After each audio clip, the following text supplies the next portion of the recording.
Selamat datang di kota Sawah Lunto.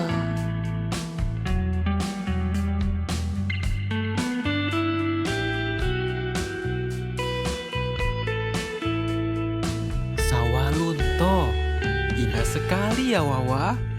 Sawah Lunto. Sawah itu sawah. Lunto itu sawah Lunto itu apa Wawa? Kamu penasaran ya, kenapa kota ini diberi nama Sawah Lunto? Begini ceritanya. Sawah Lunto berasal dari kata sawah dan lunto. Sawah yang merupakan tempat untuk menanam padi, sedangkan lunto adalah nama nagari di kota Sawah Lunto. Lunto sendiri berasal dari kata luntau, di mana di daerah ini sebelumnya terdapat batang pohon yang sangat besar, tidak berdaun namun memiliki buah. Setiap orang yang lewat selalu bertanya, apa ya nama pohon ini?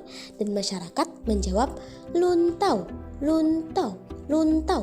Karena logat masyarakat yang cepat berubah menjadi lunto. Jadi asal nama sawah lunto adalah sawah orang lunto atau sawah wilayah masyarakat lunto. Oh, jadi begitu ya. Menarik ya asal-usulnya. Iya nih Toto, tahu nggak kalau kota Sawah Lunto itu dulu hanya sebuah kawasan subur yang dijadikan sawah oleh warga setempat. Sampai pada tahun 1868, De Graaf, ahli geologi dari negeri Belanda, menemukan kandungan batu bara di Sawah Lunto. Hingga saat ini, Sawah Lunto dikenal sebagai kota tambang batu bara. Wah, keren. Nah, lihatlah, sampai sekarang masih banyak kita temukan bekas aktivitas penambangan batu bara di Sawah Lunto. Wih, waduh. Wah, Wawa, tunggu. Itu apa? Coba deh kamu perhatikan perbedaannya. Satu orang memakai pakaian yang rapi, sedangkan yang lainnya jangankan rapi, memakai pakaian pun tidak.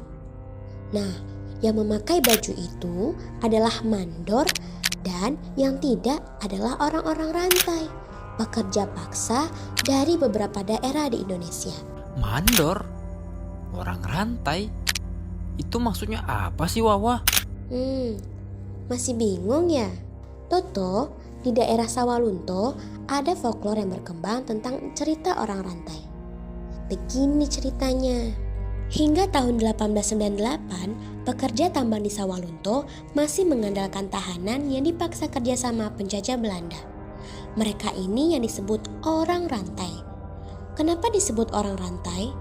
Itu karena saat bekerja, kaki-kaki mereka dirantai supaya tidak lari. Mereka bekerja tanpa alas kaki, tanpa pakaian dan alat pelindung diri yang layak. Orang-orang rantai ini berasal dari wilayah Jawa, Sumatera, hingga Tionghoa.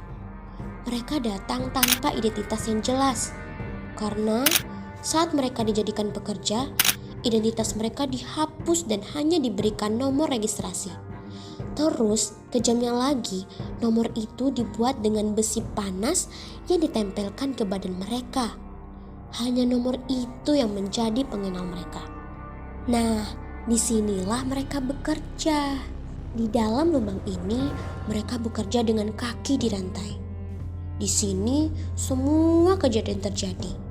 Dari makan, tidur, hingga buang air. Ini mengakibatkan banyak orang-orang rantai yang mati di tempat dan mayatnya tidak dikubur. Dan jika ada yang ditemukan dan dikubur, maka di batu nisan mereka hanya dituliskan nomor registrasi tanpa identitas yang jelas. Nah, semua orang-orang rantai ini dipimpin oleh seorang mandor. Dan ada satu nama mandor yang ceritanya sangat melegenda. Dia adalah